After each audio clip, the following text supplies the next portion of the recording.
ایک ہندو نے نا کتاب لکھی ہے حضور علیہ الصلوۃ والسلام کے سیرت مبارکہ پر. ہندو نے، وہ ہندو کہتا ہے کہ میں نے نا عجیب منظر دیکھا ہے عرب کے لوگوں کا. ہندوؤں نے نا بڑا خوبصورت میرے محبوب کے بارے میں لکھا ہے. ایک ہندو نے جب حضور کی سیرت پر کتاب لکھی تو کچھ لوگوں نے کچھ اشعار لکھے تو لوگوں نے کہا تو ہندو ہو کے حضور پہ لکھتا ہے، ہندو ہو کے. تو اس نے بڑا عجیب جملہ کہا، کہنے لگا ہو جائے عشق کسی سے کوئی چارہ تو نہیں، اور صرف مسلم کا محمد پہ اجارہ تو نہیں، صرف مسلم کا محمد پہ. اور پھر کہنے لگا نام و نسب سے اگرچہ ہندو ہوں پر کملی والے میں تیرا سادھو ہوں، کملی والے میں تیرا سادھو، میں تو ساتھ دیوانہ ہوں یا رسول اللہ آپ کا. تو نبی پاک علیہ السلام کے بارے میں لوگ لکھتے ہیں، وہ کہتے ہیں وہ محبت سے نہیں لکھ رہا، وہ سمجھ لیں کہ ایک عالمی تجزیہ نگار ہے تو ایک تجزیہ دے رہا ہے. کہتا ہے میں نے دو قسم کے عرب دیکھے، دو قسم کے. ایک عرب میں نے وہ دیکھے جو اتنے انا پرست ہیں، اتنے خود غرض ہیں، اتنے اپنے ذات کے بت میں الجھے ہوئے ہیں کہ وہ ایک حوض پہ اپنے گھوڑوں کو پانی پلانے گئے، 10 15 20 گھوڑوں کو پانی پلانے گئے ہیں. تو جھگڑا ہو گیا، پہلے میں نے پلانا ہے، میں بڑا چودھری ہوں. اس نے کہا نہیں میں تجھ سے بڑا ہوں، پہلے میں نے پلانا ہے. اس پہ جھگڑا ہوا. وہ غیر جانبدار تجزیہ نگار کہتا ہے اس پہ جھگڑا ہوا، لڑائی ہوئی، قتل ہوئے.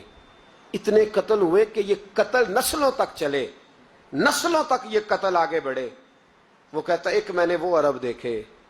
اور پھر کچھ عرصے کے بعد مکے اور مدینے میں اللہ نے اپنے نبی کو بھیجا، مصطفیٰ کریم علیہ السلام آئے. کہتا پھر انہی عربوں کا میں نے ایک اور رنگ بھی دیکھا، انہی عربوں کا میں نے ایک اور رنگ، وہ جو گھوڑے کو پانی پلانے پر لڑ رہے تھے، آج میں نے دیکھا کہ ایک جنگ کے موقع پر 3 صحابہ یا 7 صحابہ زخمی پڑے، زخموں سے چور ہیں. ایک آدمی پانی کا پیالہ لے کے آیا، ایک کو کہا پانی پی لو، زخمی ہو، شدید زخمی ہو، نزع کا عالم ہے، تھوڑی دیر میں ہو سکتا ہے شہادت نصیب ہو، پی لو. کل جو گھوڑے کو کہتا تھا پہلے میں نے پلانا ہے، میں نے پلانا ہے، آج وہی قوم میں نے عجیب رنگ دیکھا، کہا پانی پی لو. تو کہنے لگا یار میں تھوڑا زخمی ہوں، یہ جو میرے ساتھ لیٹا ہے یہ زیادہ زخمی ہے، پہلے اس کو پلا دے، میرے بھائی کا بھلا ہو جائے. کہتا پانی لے کے اس کے پاس پہنچے، اس کو کہا تو پی لے. تو وہ کہنے لگا نہیں میں زخمی ضرور ہوں پر جوان ہوں، یہ میرے ساتھ جو صحابی لیٹے ہیں یہ زخمی بھی ہیں بوڑھے بھی ہیں، ان کو پہلے پلا. میں بات کہتے میں تیسرے کے پاس گیا تو اس نے کہا نہیں یار چوتھے کو پلا، وہ زخمی بھی ہے بیمار بھی ہے، اسے زیادہ ضرورت ہے. کہتے چوتھے کے پاس گیا تو وہ تڑپ اٹھا، کہنے لگا 5ویں کو پلا، اس لیے کہ اسے زخم مجھ سے پہلے لگا ہے، اس کا جہاد بھی مجھ سے سخت ہے. کہتے اس کے پاس گیا تو کہنے لگا یار 6 کے پاس چلا جا، اس لیے کہ اس کا وقت مجھے زیادہ قریب لگ رہا ہے. کہتے میں 6 کے پاس گیا تو وہ بول اٹھا، کہنے لگا وہ 5 جس رسول کا کلمہ پڑھتے تھے میں بھی اسی محمد کا ماننے والا ہوں، تو مجھے نہ پلا 7ویں کو پلا.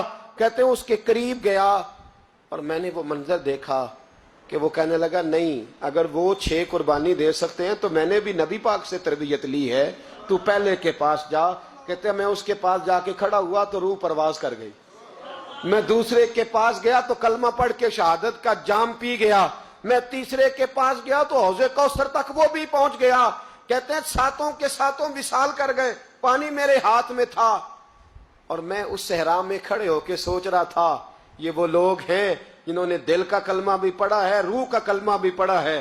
یہ ان کا صرف وجود نہیں جھکتا رب رسول کی بارگاہ میں، جب یہ جھکتے ہیں تو ان کے دل بھی جھکے ہوئے ہوتے ہیں، ان کی روحیں بھی جھکی ہوئی ہوتی. حالات بدل گئے میرے بھائی.